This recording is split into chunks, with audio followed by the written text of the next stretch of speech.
ಕೊನೆಯ ಕಾರ್ಯಕ್ರಮ, ಅಂತಿಮ ಕಾರ್ಯಕ್ರಮ. ನಮ್ಮ ಅಧ್ಯಕ್ಷೀಯ ನುಡಿ. ಎಲ್ಲರೂ ಕಾಯ್ತಾ ಇದ್ದೀರಾ ಮಕ್ಳೇ? ಹೊಟ್ಟೆ ಹಸಿತಾ ಇದೆಯಾ? ಜಾಸ್ತಿ ಮಾತಾಡಲ್ಲ ಸುಮ್ಮನೆ ಸರ್. ಈಗ ಅಧ್ಯಕ್ಷೀಯ ನುಡಿ ಡಾಕ್ಟರ್ ವಚನಕುಮಾರ ಸ್ವಾಮಿ, ಸಂಸ್ಥಾಪಕರು ಶರಣ ವಿಶ್ವವಚನ ಫೌಂಡೇಶನ್. ಓಂ ಶ್ರೀ ಗುರು ಬಸವಲಿಂಗಾಯ ನಮಃ. ಬಸವನ ಬೆಳಕೆ ಎಲ್ಲಾಡಿ ಬಂದೆ, ಭಾರತವೆಲ್ಲ ಸುತ್ತಾಡಿ ಬಂದೆ. ಬೆವರಿನ ಹನಿಯಲ್ಲಿ ಬೊಮ್ಮವ ತೋರಿಸಿ, ಕಾಯಕದಲ್ಲಿ ಕೈಲಾಸ ತೋರಿಸಿ, ವೃತ್ತಿಯ ಮುಖಕ್ಕೆ ಹೊಸ ಕಳೆ ಬರೆಸಿ, ಕಸುಬಿನ ಕಿಳ್ಳೆಯ ಕಲಂಕ ಬಿಡಿಸಿ, ದುಡಿಮೆಯ ದೇವರ ದೇಗುಲದಲ್ಲಿ ನರ್ತಿಸಿ ಬಂದೆ, ಕೀರ್ತಿಸಿ ಬಂದೆ. ಬಸವನ ಬೆಳಕೆ ಎಲ್ಲಿಗೆ ಮುಂದೆ, ವಿಶ್ವವೆಲ್ಲವೂ ನನ್ನದೇ ಎಂದೆ. ಇವತ್ತು ಬಸವನ ಬೆಳಕು ಚೆನ್ನಪ್ಪನ ಪುರಕ್ಕೆ ಆಗಮಿಸಿದೆ. ಡಾಕ್ಟರ್ ಫಕೀರಪ್ಪ ಗುರುಬಸಪ್ಪ ಅಳಕಟ್ಟಿರವರ ಸ್ಮರಣಾರ್ಥ ಶ್ರೀ ಎನ್ ಶಿವಪ್ರಸಾದ್ ರವರ ದತ್ತಿ ಅಂಗವಾಗಿ 26ನೇ ವಚನ ಗ್ರಾಮ ಕಾರ್ಯಕ್ರಮವನ್ನ ನಮ್ಮ ಚೆನ್ನಪ್ಪನಪುರ ಗ್ರಾಮದಲ್ಲಿ ಹಮ್ಮಿಕೊಂಡಿದ್ದೇವೆ. ಈ ಒಂದು ಕಾರ್ಯಕ್ರಮದ ಕಾರಣೀಭೂತರು ದತ್ತಿ ದಾಸೋಹಿಗಳು ಆದಂತಹ ಶಿವಪ್ರಸಾದ್ ರವರಿಗೆ ನಾನು ಶರಣಾರ್ಥಿಗಳನ್ನ ಸಮರ್ಪಿಸಿ, ನಮ್ಮ ಫಕೀರಪ್ಪ ಗುರುಬಸಪ್ಪ ಅಳಕಟ್ಟಿಯವರು ವಕೀಲರು ಅಲ್ಲ, ಆ ವಕೀಲ ವೃತ್ತಿಯನ್ನ ಮಾಡಿ ವಚನ ಸೇವೆಯನ್ನ ಮಾಡಿದಂತವರು, ಅವರಿಗೆ ವಕೀಲರಿಂದಲೇ ಈ ಒಂದು ಕಾರ್ಯಕ್ರಮವನ್ನು ಉದ್ಘಾಟನೆ ಮಾಡಬೇಕು ಅನ್ನೋ ಆಸೆ ಇತ್ತು. ಅಂತಹ ಒಂದು ಸ್ಥಾನವನ್ನ ತುಂಬಿ ನಮ್ಮ ಹಳಕಟ್ಟಿಯವರ ಬಗ್ಗೆ ಜೀವನದಲ್ಲಿ ನಡೆದು ಬಂದಂತಹ ದಾರಿಯನ್ನ ತುಂಬಾ ಅವರ ವ್ಯಕ್ತಿ ಚಿತ್ರಣವನ್ನ ಸಂಪೂರ್ಣವಾಗಿ ಕಣ್ಣಿಗೆ ಕಟ್ಟುವಂತೆ, ಹೃದಯಕ್ಕೆ ಮುಟ್ಟುವಂತೆ ನಮಗೆ ವಿವರಿಸಿದಂತಹ ವಕೀಲರಾದಂತಹ ಶ್ರೀ ವಿರೂಪಾಕ್ಷರವರಿಗೆ ಶರಣಾರ್ಥಿಗಳನ್ನು ಸಮರ್ಪಿಸಿ, ಕೆರೆಗಳನ್ನ ಸಂರಕ್ಷಣೆ ಮಾಡಿ ಮಾನವ ಮಹಾದೇವ ಆಗ್ಬೇಕು ಅನ್ನೋದು ನಮ್ಮ ಶರಣರದು. ದೇವರ ಬಗ್ಗೆ ಅವರು ಹೆಚ್ಚು ತಲೆಕೆಡಿಸ್ಕೊಳ್ಳಲಿಲ್ಲ, ಮನುಷ್ಯನಲ್ಲಿ ಆ ಮಹಾದೇವನ ಗುಣ ಬರಬೇಕು ಅನ್ನೋದೇ. ಆ ರೀತಿ ನಾವು ನಮಗೆ ಏನಾಗುತ್ತೆ ಆ ಒಂದು ದಾಸೋಹವನ್ನ ಮಾಡಬೇಕು ಅನ್ನೋ ನಿಟ್ಟಿನಲ್ಲಿ ಕೆರೆಗಳ ಸಂರಕ್ಷಕರಾದಂತಹ ಕಾಳಿಗುಂಡಿ ಗುರುಸ್ವಾಮಿರವರಿಗೂ ಕೂಡ ಶರಣಾರ್ಥಿಗಳನ್ನು ಸಮರ್ಪಿಸಿ, ಇಷ್ಟೊತ್ತಾದ್ರೂ ಕೂಡ ನಮ್ಮನ್ನ ಸಹಿಸಿಕೊಂಡು, ಮನೆಯಲ್ಲಿ ಮಕ್ಕಳಿದ್ದಾರೆ ನಮಗೂ ಕೂಡ, ಆದ್ರೂ ಕೂಡ ಎಲ್ಲಿ 26 ಕಾರ್ಯಕ್ರಮ ಮಾಡಿದ್ದೀವಿ, ಎಲ್ಲಾ ಕಾರ್ಯಕ್ರಮದಲ್ಲೂ ಜೊತೆಯಲ್ಲಿ ಬರುವಂತದ್ದು ನನ್ನ ಪತ್ನಿ ರೂಪಾ ಕುಮಾರ್ ಸ್ವಾಮಿ. ಯಾವುದೇ ಕಾರ್ಯಕ್ರಮ ಆಗಲಿ ಅಂತಹ ಎಲ್ಲಾ ಕಾರ್ಯಕ್ರಮಗಳ ಜೊತೆ ನನ್ನ ಜೊತೆ ಇದ್ದು ಈ ಒಂದು ವಚನ ಸೇವೆಯಲ್ಲಿ ತೊಡಗಿಸಿಕೊಂಡಿರುವಂತಹ ನಮ್ಮ ಶ್ರೀಮತಿ ರೂಪಾ ಕುಮಾರ ಸ್ವಾಮಿ ಅವರಿಗೆ ಮತ್ತು ಕೇಂದ್ರೀಯ ಸಂಚಾಲಕರಾದಂತಹ 80ನೇ ವರ್ಷ ಇವರು ಹೇಗಿದ್ದಾರೆ ನೋಡಿ. ಎಲ್ಲ ಮನೆಗೂ ಬಂದ್ರು, ವಿಸಿಟ್ ಕೊಟ್ರು. ನಾವು ಒಂದು 10 ಮನೆ 15 ಮನೆ ಬಂದಾಗ ಅವ್ರು ಕೊಟ್ಟಗ ಬರ್ತಾರೆ, ಆಮೇಲೆ ಅಲ್ಲಿಗೆ ಬಂದು ಸೇರ್ಕೊಳ್ಳೋಣ ಅಂತ ಇರ್ತಾರೆ.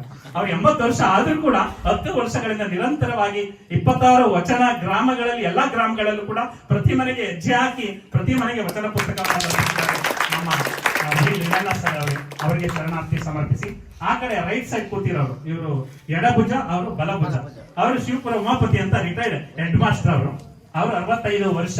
ಅವರು ಕೂಡ ಯಾವಾಗ್ಲೂ ನಮ್ಮ ಜೊತೆ ಹಸನ್ಮುಖಿ ಆಗಿರ್ತಾರೆ. ಮೊನ್ನೆ ಮಂಗಳೂರಲ್ಲಿ ಹೋಗಿ ಬಸವ ತತ್ವದ ಗುರುಪ್ರವೇಶ ಮಾಡಿದ್ರು, ಎಲ್ಲ ಬಂದಿದ್ರು. ಮಂಗಳೂರು ಕರಾವಳಿ ತೀರದಲ್ಲೂ ಕೂಡ ಬಸವ ತತ್ವವನ್ನು ಪಸರಿಸಲಿಕ್ಕೆ ಕಾರಣೀಭೂತರಾಗಿದ್ದಾರೆ. ಶಿವಪುರ ಉಮಾಪತಿರವರಿಗೂ ಶರಣಾರ್ಥಿಗಳನ್ನ ಸಮರ್ಪಿಸಿ, ಮತ್ತು ಈ ಕಾರ್ಯಕ್ರಮ ನಡೆಯಲು ಕಾರಣೀಭೂತರಾದಂತಹ ಶ್ರೀ ಗೌಡಿಕೆ ಶೇಖರ್ ಅವರು ಅವರಿಗೆ ಕರೆ ಮಾಡಿದ ತಕ್ಷಣ ಇಲ್ಲ, ನಾವು ಈ ಕಾರ್ಯಕ್ರಮವನ್ನ ಮಾಡೋದಕ್ಕೆ ನಾವು ಎಲ್ಲ ಉತ್ಸುಕರಾಗಿದ್ದೀವಿ ಅನ್ನೋದು, ನೀವೆಲ್ಲ ಕೂತಿರುವಂತಹ ಒಂದು ಶೈಲಿ ಇದೆಯಲ್ಲ, ನಿಮ್ಮ ಮುಖದ ಕಳೆ ಇದೆಯಲ್ಲ, ಇದು ನೋಡಿದ್ರೆ ಗೊತ್ತಾಗುತ್ತೆ. ಎಲ್ಲರನ್ನು ಕೂಡ ತುಂಬಾ ಚೆನ್ನಾಗಿ ಸಂಘಟನೆಯನ್ನ ಮಾಡಿರುವಂತಹ ಗೌಡಿಕೆ ಶೇಖರ್ ಅವರಿಗೆ, ಶ್ರೀ ಶಿವು ಅವರಿಗೆ, ಶ್ರೀ ಸುರೇಶ್ ಅರಸ್ ಅವರಿಗೆ, ಶ್ರೀ ಜಗದೀಶ್ ಅವರಿಗೂ ಕೂಡ ಶರಣಾರ್ಥಿಗಳನ್ನ ಸಮರ್ಪಿಸಿ, ಮತ್ತು ವೇದಿಕೆಯಲ್ಲಿರುವಂತಹ ಎಲ್ಲಾ ಗಣ್ಯರಿಗೆ ಶರಣಾರ್ಥಿಗಳನ್ನ ಸಮರ್ಪಿಸಿ, ಈ ಕಾರ್ಯಕ್ರಮವನ್ನ ಕಣ್ತುಂಬಿಕೊಳ್ಳುತ್ತಿರುವಂತಹ, ಮನ ತುಂಬಿಕೊಳ್ಳುತ್ತಿರುವಂತಹ ತಮಗೆಲ್ಲರಿಗೂ ಕೂಡ ಭಕ್ತಿಪೂರ್ವಕ ಶರಣಾರ್ಥಿಗಳು. ಎಷ್ಟು ಮಾತನಾಡಕ್ ಹೋಗೋದಿಲ್ಲ, ಯಾಕಂದ್ರೆ 9 ಗಂಟೆ ಆಗ್ತಾ ಇದೆ. ಹಸಿವು ಅಲ್ವಾ? ಹಸಿವು ಏನಾಗ್ತಾ ಇದೆ, ಹೊಟ್ಟೆಯಲ್ಲಿ ತಾಂಡವ ಆಡ್ತಾ ಇದೆ ಅಲ್ವಾ? ಈ ಹಸಿವಿನ ಬೇಗೆಯ ಜೊತೆಗೆ ನನ್ನ ಮಾತಿನ ಬೇಗೆಯೂ ಕೂಡ ಹೆಚ್ಚಾಗಬಾರ್ದಲ್ಲ. ಅದರಿಂದ ಕೆಲವು ಮಾತುಗಳನ್ನ ಹಾಡಿ ನಂತರ ನಮ್ಮ ಈ ಒಂದು ವಿಚಾರಕ್ಕೆ ಬರೋಣ.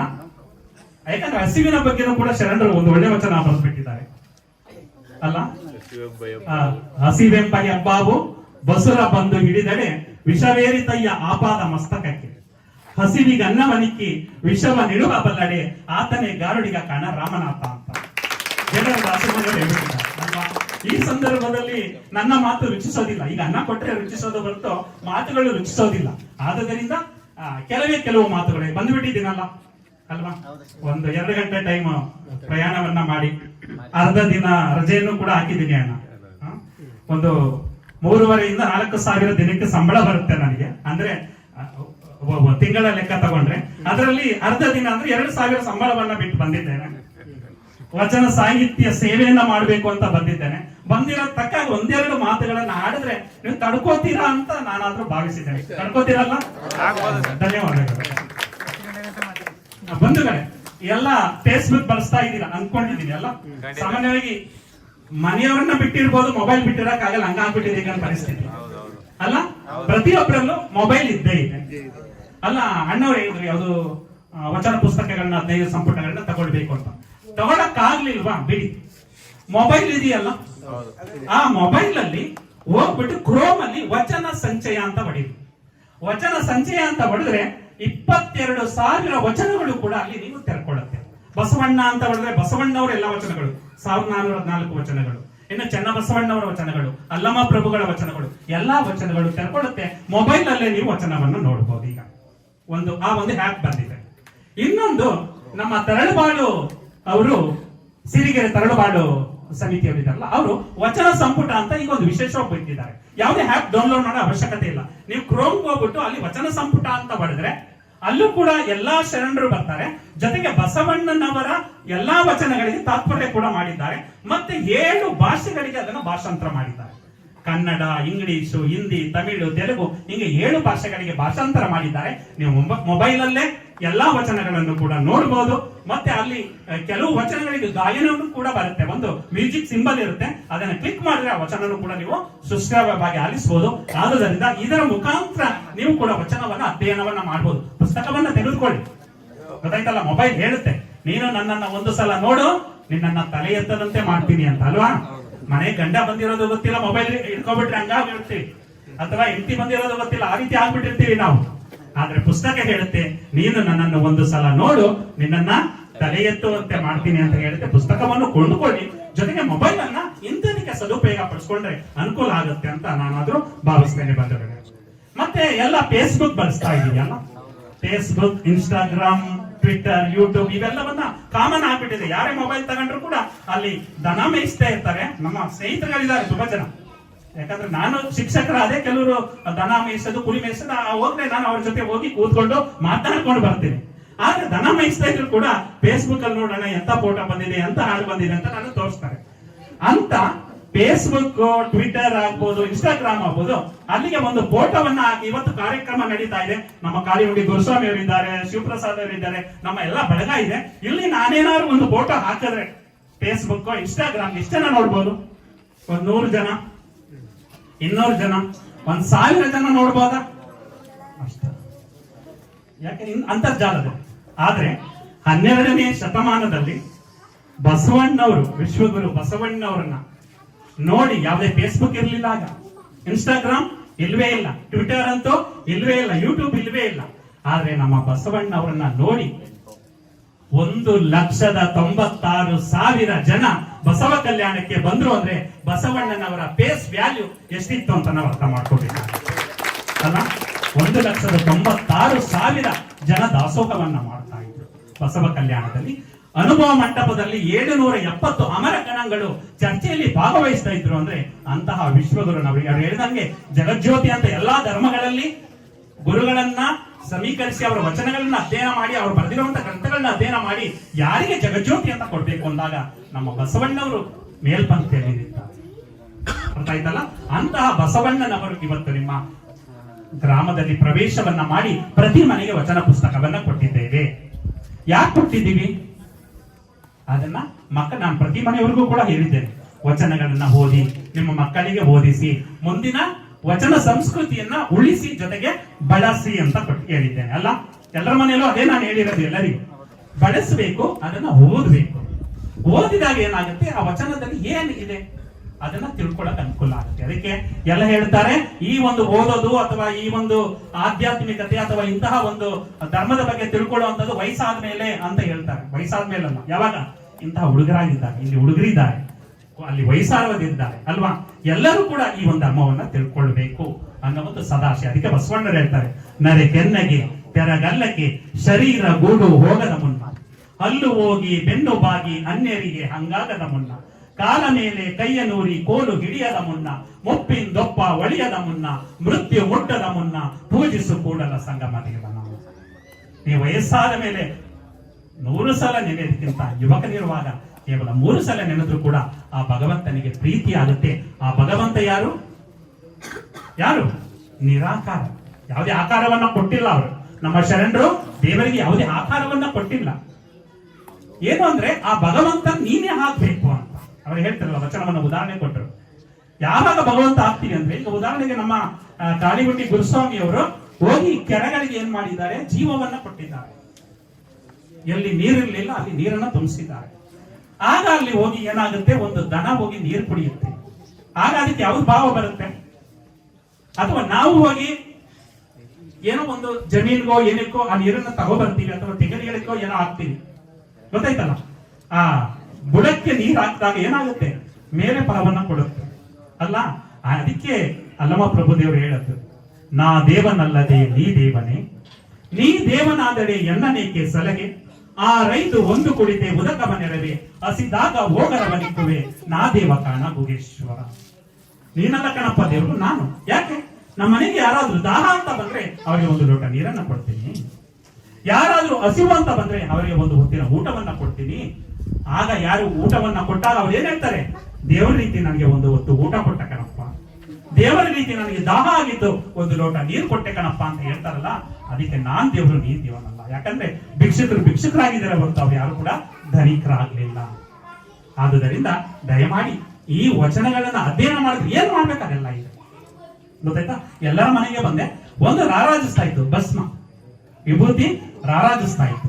ಇದನ್ನ ಭಸ್ಮವನ್ನ ಮಗುವಿನಿಂದ ಹಿಡಿದು, ಹುಟ್ಟಿದ ಮಗುವಿನಿಂದ ಹಿಡಿದು ನಮ್ಮ ಇಹ ಲೋಕದ ಯಾತ್ರೆಯನ್ನ ಮುಗಿಸ್ತೀವಲ್ಲ, ಅಲ್ಲಿವರೆಗೂ ಭಸ್ಮವನ್ನ ಹಾಕ್ತಾರೆ ಅಲ್ವಾ. ಯಾಕೆ? ವಿಭೂತಿಯ ಕುಲದೈವ, ವಿಭೂತಿಯ ಮನದೈವ, ವಿಭೂತಿಯ ಸರ್ವಕಾರಣ, ವಿಭೂತಿಯ ಸರ್ವವಶ್ಯ, ವಿಭೂತಿಯ ಎನಗೆ ಕೂಡಲ ಚನ್ನ ಸಂಗಮ ದೇವ, ಶ್ರೀ ಮಹಾಭೂತಿ ಎಂಬ ಪರಂಜ್ಯೋತಿ ನೀವಾದಿರಾಗಿ, ವಿಭೂತಿಯ ಎನಗೆ ಸರ್ವ ಸಾಧನವು. ಗೊತ್ತಾಯ್ತಲ್ಲ? ವಿಭೂತಿಯನ್ನ ಗಂಡಸರು ಹೆಂಗಸರು ಯಾವುದೇ ಭೇದ ಭಾವ ಇಲ್ಲದೆ ಒಟ್ಟಿಗೆ ಹಾಕೊಳ್ತೀವಿ. ಇದರಲ್ಲಿ ಯಾವುದೇ ಅಸಮಾನತೆ ಇಲ್ಲ, ಸಮಾನತೆ ಇದೆ. ಇವತ್ತು ಅಕ್ಕಂದಿರು ತುಂಬಾ ಜನ ಬಂದು ಕೂತಿದ್ದಾರೆ, ಅಲ್ಲಿ ಅಕ್ಕಂದಿರಲ್ಲಿ ಹಿಂದೆ ಕೊಡ್ತಿದ್ದಾರೆ. ನಮ್ಗೆ ಖುಷಿ ಆಗ್ತಾ ಇದೆ. ಒಂದು ಚೆನ್ನಪ್ಪನ ಪುರವೇ ಇವತ್ತು ಒಂದು ಅನುಭವ ಮಂಟಪ ಆಗಿದೆ. ಅನುಭವ ಮಂಟಪ ನಡೀತಾ ಇದ್ದೆ. ಏನಾದ್ರು ಮಾತಾಡ್ತಾ ಇದ್ರೆ ಅದನ್ನ ಕೇಳಿಸ್ಕೊಳ್ಳೋದು, ಅವ್ರು ಕೂಡ ಪ್ರಶ್ನೆ ಮಾಡ್ಬೋದು. ಈಗ ನಾನು ಮಾತಾಡ್ತಾ ಇದ್ದೀನಿ, ನಾವು ಮಾತಾಡ್ತಾ ಇರೋದು ಸರಿ ಇಲ್ಲ ಅಂದ್ರೆ ನೀವು ಪ್ರಶ್ನೆ ಮಾಡ್ಬೋದು. ಬಸವಣ್ಣವ್ರಿಗೂ ಪ್ರಶ್ನೆ ಮಾಡ್ತಾ ಇದ್ರು, ಅಲ್ಲಮ ಪ್ರಭುಗಳಿಗೂ ಪ್ರಶ್ನೆ ಮಾಡ್ತಾ ಇದ್ರು. ಪ್ರಶ್ನೆ ಮಾಡಿ ಹೊಸ ಹೊಸ ವಿಷಯಗಳು ಬರ್ತಾ ಇದ್ರು. ಯಾಕೆ ಪ್ರಶ್ನೆ ಮಾಡ್ತಾ ಇದ್ರು ಅಂದ್ರೆ, ಒಳ್ಳೆ ಒಳ್ಳೆ ವಿಷಯಗಳು ಬರಲಿ ಅನ್ನೋ ಉದ್ದೇಶದಿಂದ ಆ ಒಳ್ಳೆಯ ವಿಷಯಗಳು ಬಂದದ್ದೇ ಈ ವಚನಗಳಾಗಿ ಬಂದು, ಈ ವಚನ ಸಾಹಿತ್ಯ ನಮ್ಮ ಧರ್ಮದ ಸಾಹಿತ್ಯವಾಗಿದೆ, ನಮ್ಮ ಧರ್ಮ ಗ್ರಂಥವಾಗಿದೆ. ವಚನಗಳನ್ನ ನಾವು ಉಳಿಸಿದ್ರೆ ವಚನಗಳು ಏನ್ ಮಾಡ್ತವೆ, ನಮ್ಮನ್ನ ಉಳಿಸುತ್ತೆ.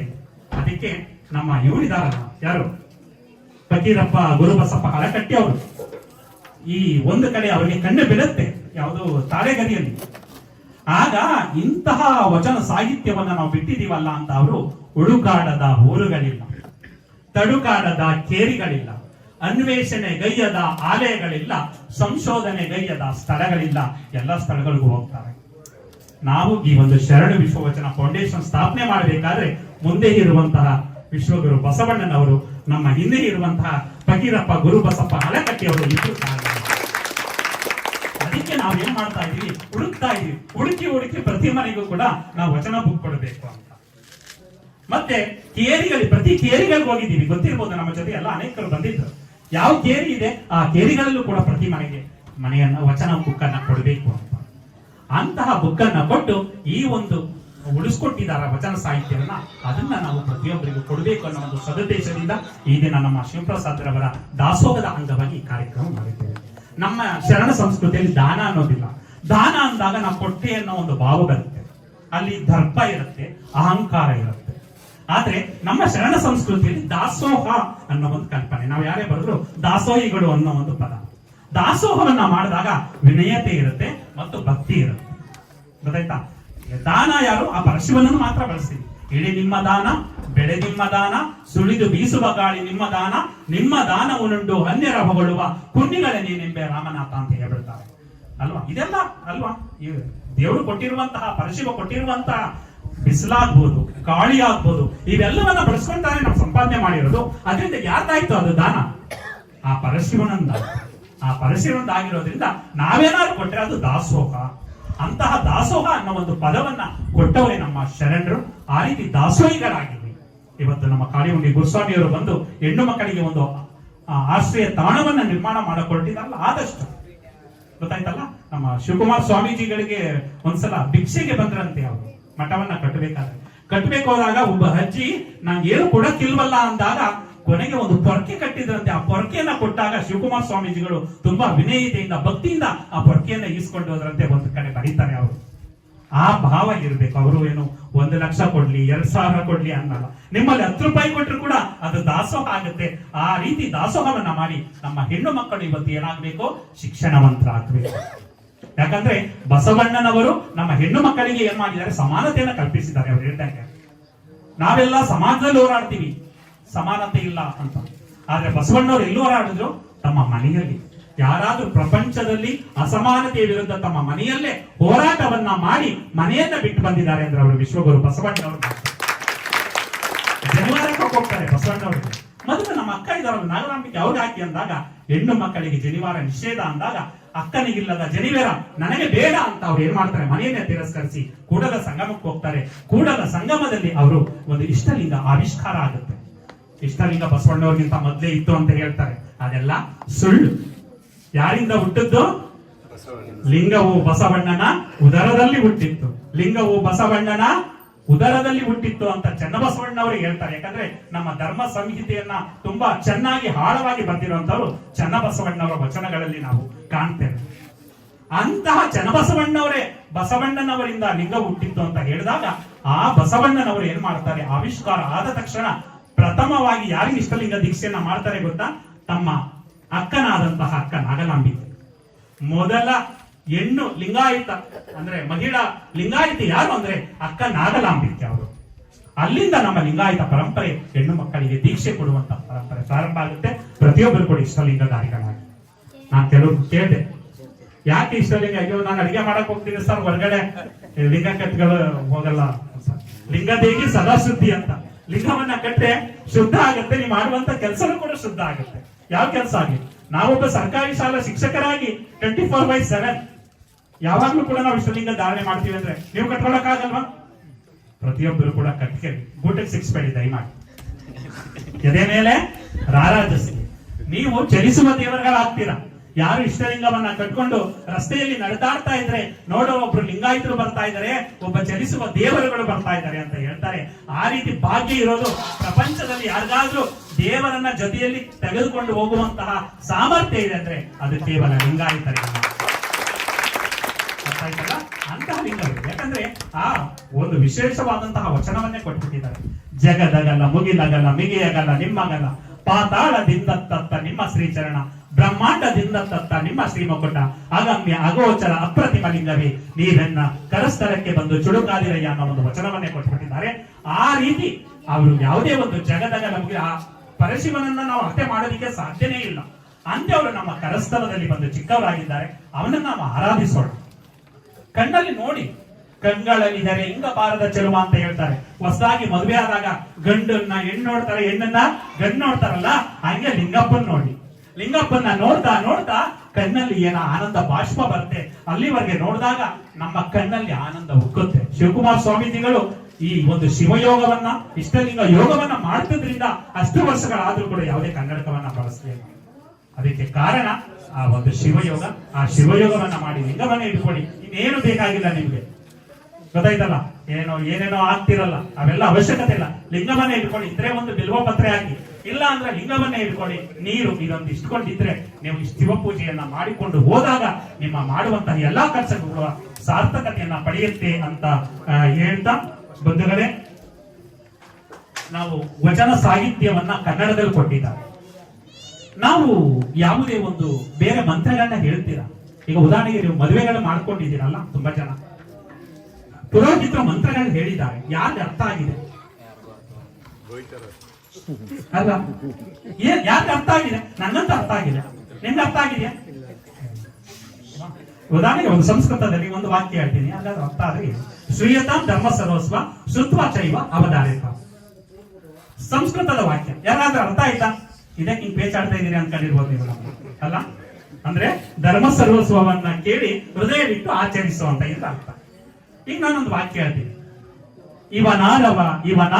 ಇವನಾರವನೆಂದೆನಿಸದರಯ್ಯ, ಇವ ನಮ್ಮವನೆಂದೆನಿಸಯ್ಯ, ಕೂಡಲ ಸಂಗಮ ದೇವ ನಿಮ್ಮ ಮನೆಯ ಮಗನೆಂದೆನಿಸಯ್ಯ. ಇದು ಯಾಕೆ ಅರ್ಥ ಆಗ್ಲಿಲ್ಲ? ಎಲ್ಲರಿಗೂ ಅರ್ಥ ಆಯ್ತು. ಇಂತಹ ಸುಲಭದ ವಚನಗಳಿರುವಾಗ ನಾವು ಬೇರೆ ಯಾಕೆ ನಾವು ಜೋತು ಬಿಡಬೇಕು? ವಚನಗಳನ್ನ ಅಧ್ಯಯನ ಮಾಡ್ಲಿ ಅಂತ ಪ್ರತಿಯೊಬ್ಬರಿಗೂ ವಚನ ಪುಸ್ತಕವನ್ನ, ವಚನ ಭಾರತ ಅನ್ನೋ ಒಂದು ಪುಸ್ತಕವನ್ನ ಕೊಟ್ಟಿದ್ದೀವಿ. ಈ ವಚನ ಭಾರತದಲ್ಲಿ ನೀವು ವಿಭೂತಿಯನ್ನ ಹಾಕ್ಬೇಕಾದ್ರೆ ಯಾವ ವಚನ ಹೇಳ್ಬೇಕು, ಇಷ್ಟಲಿಂಗವನ್ನ ಇಟ್ಕೊಂಡಾಗ ಯಾವ ವಚನ ಹೇಳ್ಬೇಕು, ಯಾರಾದ್ರೂ ಬೈದು ಬಿಡ್ತಾರೆ ನಿಮ್ಮ, ಬೈದು ಬಿಟ್ಟಾಗ ಯಾವ ವಚನ ಹೇಳಬೇಕು, ಅಲ್ಲ ಕೋಪ ಬಂದು ಬಿಡುತ್ತೆ ಅಲ್ವಾ? ಆದ್ರೆ ಕೋಪ ಬರ್ಸ್ಕೊಳ್ಬಾರ್ದು ಅಲ್ವಾ? ತನುವಿನ ಕೋಪ ತನ್ನ ಹಿರಿತನದ ಕೇಡು ಅಂತ ಬಸವಣ್ಣರು ಹೇಳ್ಬಿಡ್ತಾರೆ. ಆ ಕೋಪ ಬರ್ಸ್ಕೋಬಾರದು, ಅದನ್ನು ಕೂಡ ಪ್ರೀತಿಯಿಂದನೇ ಸ್ವೀಕಾರ ಮಾಡೋಣ. ಮತ್ತೆ ಏನೇ ಕಷ್ಟಗಳು ಬರಬಾರ್ದು, ಅಂತಹ ಕಷ್ಟಗಳನ್ನು ಯಾವ ರೀತಿ ಸಹಿಸಿಕೊಳ್ಬೇಕು ಅನ್ನೋದನ್ನ ಸುಮಾರು 64 ಹೆಚ್ಚು ವಚನಗಳು ಈ ಚಿಕ್ಕ ಪುಸ್ತಕದಲ್ಲಿದೆ.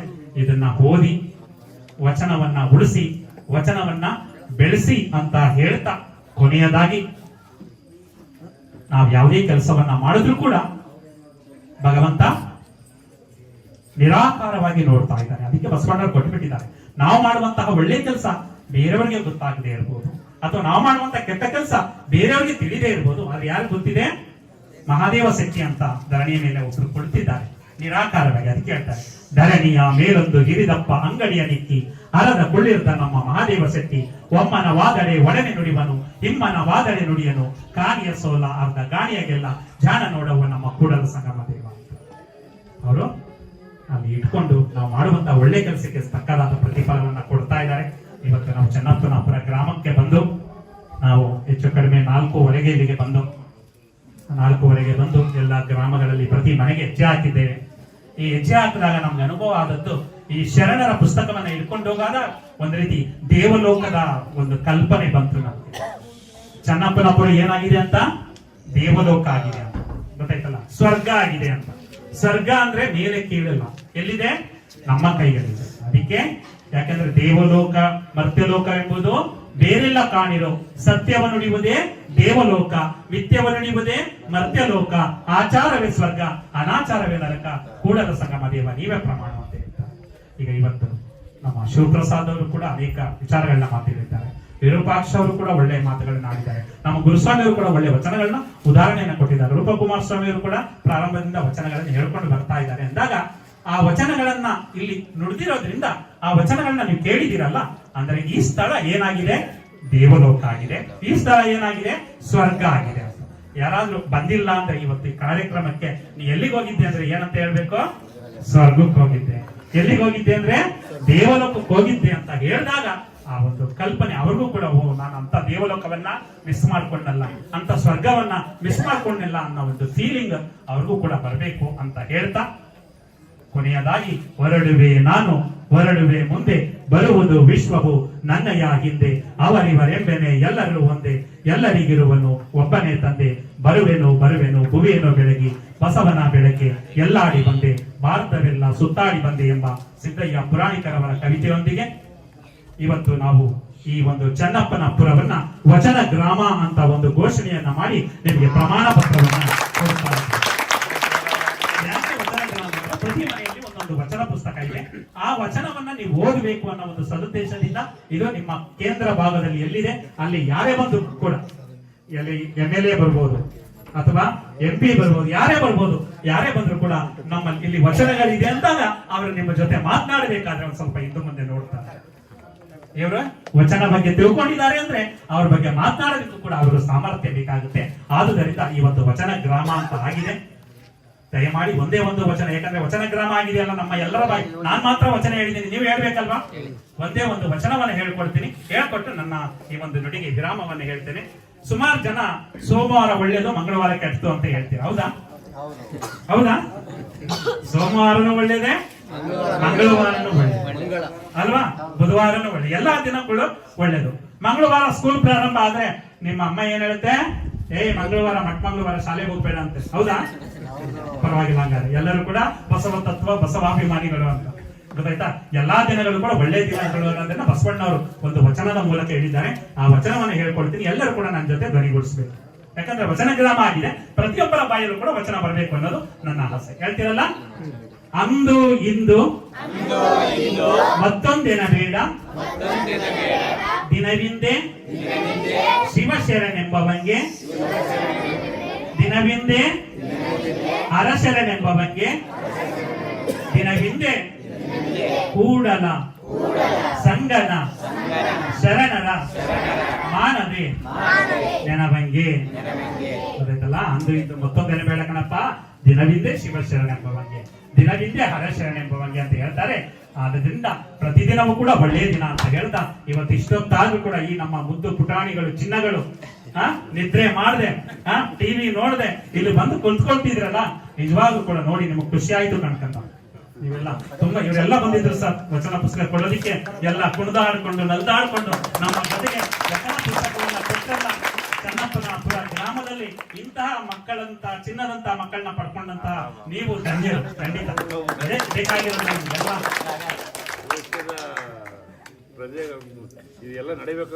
ಖಂಡಿತ ಮುಂದಿನ ಬಸವಣ್ಣ ಬಿತ್ತಿದ ಬೀಜಗಳು ನಾವು ಅಂತ ಹೇಳ್ತಾರೆ. ಬಸವಣ್ಣ ಬಿತ್ತಿದಂತ ಬೀಜಗಳು ಇವರು. ನಾನು ಪ್ರಾರಂಭದಲ್ಲಿ ಊರು ಪ್ರವೇಶ ಮಾಡ್ತಿದ್ದಂಗೆ ಅಲ್ಲಿ ನಿಂತ್ಕೊಂಡೆ 5 ನಿಮಿಷ. ಯಾಕಂದ್ರೆ ಅಲ್ಲಿ ನಿಂತ್ಕೊಂಡು ಅನಂತರ ಬಂದ, ಯಾಕಂದ್ರೆ ಆ ಬಸವನ ಬಳಗದ ಫಲಕ ಇತ್ತಲ್ಲ, ಆ ಫಲಕನೇ ನಮ್ಮ ಅಯಸ್ಕಾಂತಿಯ ರೀತಿ ಸೆಳೆದು ಬಿಡ್ತು. ಬಸವ ಫಲಕ ಇದಿರಲ್ಲ, ನೀವೆಲ್ಲರೂ ಕೂಡ ಕೋಟಿ ಕೋಟಿ ಶರಣಾರ್ಥಿಗಳು. ಅಂತಹ ಒಂದು ಬಸವ ಪ್ರಭೆ ಇದೆ. ನೀವ್ ಹೇಳ್ದಂಗೆ ನೀವೇನ್ ಮಾಡಿ ಅಂದ್ರೆ ಮಾಡೋದೇ ಒಳ್ಳೆ ಕೆಲಸ. ಯಾವುದೇ ಜ್ಯೋತಿಷ್ಯ ಶಾಸ್ತ್ರ ಯಾವುದನ್ನು ದಯಮಾಡಿ ನಂಬೇಡಿ. ನೀವು ಮಾಡುವ ಕೆಲಸ ಒಳ್ಳೇದಾಗಿದ್ರೆ ಅದೇ ನಿಮ್ಗೆ ಒಳ್ಳೆ ಫಲವನ್ನ ಕೇಳುತ್ತೆ. ಆಡುವ ಮಾತುಗಳು ವಾಸ್ತು ಪ್ರಕಾರ ಇದ್ರೆ ಅದೇ ವಾಸ್ತು. ನೀವು ಇಂಥವೆಲ್ಲವನ್ನ ನಂಬುವ ಅವಶ್ಯಕತೆ ಇಲ್ಲ. ವಚನಗಳನ್ನ ಹಿಡ್ಕೊಂಡ್ರೆ ಅದು ಯಾವ ರೀತಿ ನಿಮ್ಗೆ ನಡ್ಕೊಂಡು ಹೋಗ್ಬೇಕು ಅನ್ನೋ ಒಂದು ಮಾರ್ಗವನ್ನ ತೋರಿಸುತ್ತೆ ಅಂತ ಹೇಳ್ತಾ, ಇವತ್ತು ನಿಮ್ಮ ಗ್ರಾಮ ಎದೆತಟ್ಟಿ ಹೇಳಿ ವಚನ ಗ್ರಾಮವಾಗಿದೆ. ವಚನ ಗ್ರಾಮ ಆಗಿರುವಂತಹ ಚನ್ನಪ್ಪನಾಪುರ ಗ್ರಾಮ ಚಾಮರಾಜನಗರ ಜಿಲ್ಲೆಯಲ್ಲಿಯೇ ಒಂದು ಆದರ್ಶ ಗ್ರಾಮವಾಗಿದೆ ಅಂತ ಹೇಳ್ತಾ, ಈ ಒಂದು ಕಾರ್ಯಕ್ರಮ ಮಾಡಲು ಕಾರಣೀಭೂತರಾದಂತಹ ಶಿವಪ್ರಸಾದ್ ರವರಿಗೆ ಮತ್ತು ವೇದಿಕೆಯಲ್ಲಿರುವಂತಹ ಎಲ್ಲ ಗಣ್ಯರಿಗೆ, ಕಷ್ಟ ಆದ್ರೂ ಇಷ್ಟಪಟ್ಟು ಆಲಿಸಿದಂತಹ ತಮಗೆಲ್ಲರಿಗೂ ಕೂಡ ಭಕ್ತಿಪೂರ್ವಕ ಶರಣಾರ್ಥಿಗಳನ್ನ ಸಮರ್ಪಿಸಿ ನನ್ನ ಹೊರಗಡೆ ವಿರಾಮವನ್ನು ಹೇಳ್ತಾರೆ. ಜೈ ಬಸವ, ಜೈ ಶರಣ. ಬಡತನಕ್ಕೆ ಉಂಬುವ ಚಿಂತೆ, ಉಣಲಾದರೆ ಉಡುವ ಚಿಂತೆ, ಉಡಲಾದರೆ ಇಡುವ ಚಿಂತೆ, ಇಡಲಾದರೆ ಎಂಡಿನ ಚಿಂತೆ, ಎಂಡಿರಾದರೆ ಮಕ್ಕಳ ಚಿಂತೆ, ಮಕ್ಕಳಾದರೆ ಬದುಕಿನ ಚಿಂತೆ, ಬದುಕಾದರೆ ಕೇಡಿನ ಚಿಂತೆ. ಇಂತಿ ಹಲವು ಚಿಂತೆಯಲ್ಲಿಪ್ಪವರ ಕಂಡೆ ಶಿವ ಚಿಂತೆಯಲ್ಲಿದ್ದವರ ಒಬ್ಬರನ್ನು ಕಾಣನೆಂದಾತ ನಮ್ಮ ಅಂಬಿಗರ ಚೌಡಯ್ಯ ನಿಜ ಶರಣರು. ಶರಣರಾದ ಅಂಬಿಗರ ಚೌಡಯ್ಯನವರು ಹೇಳಿರುವಂತಹ ಈ ವಚನ. ಮನುಷ್ಯನಿಗೆ ತೀರಾ ಬಡತನ ಇದ್ರೆ ಅವನು ಏನಂತ ಹೇಳ್ತಾನೆ? ಊಟ ಸಿಕ್ಕಿದ್ರೆ ಸಾಕು ಅಂತಾನೆ ಅಲ್ವಾ? ಊಟ ಸಿಕ್ಕಿದ್ಮೇಲೆ ಒಳ್ಳೆ ಬಟ್ಟೆ ಹಾಕಬೇಕು ಅಂತಾನೆ. ಒಳ್ಳೆ ಬಟ್ಟೆ ಎಲ್ಲ ಹಾಕೊಂಡೆ ನಾನು ಈಗ ಮದುವೆ ಮಾಡ್ಕೋಬೇಕು, ಸಂಸಾರಿ ಆಗ್ಬೇಕು ಅಂತಾನೆ. ಹೆಂಡತಿ ಬೇಕು ಅಂತ ಹೇಳ್ತಾನೆ. ಆಮೇಲೆ ಮಕ್ಕಳು ಬೇಕು ಅಂತಾನೆ.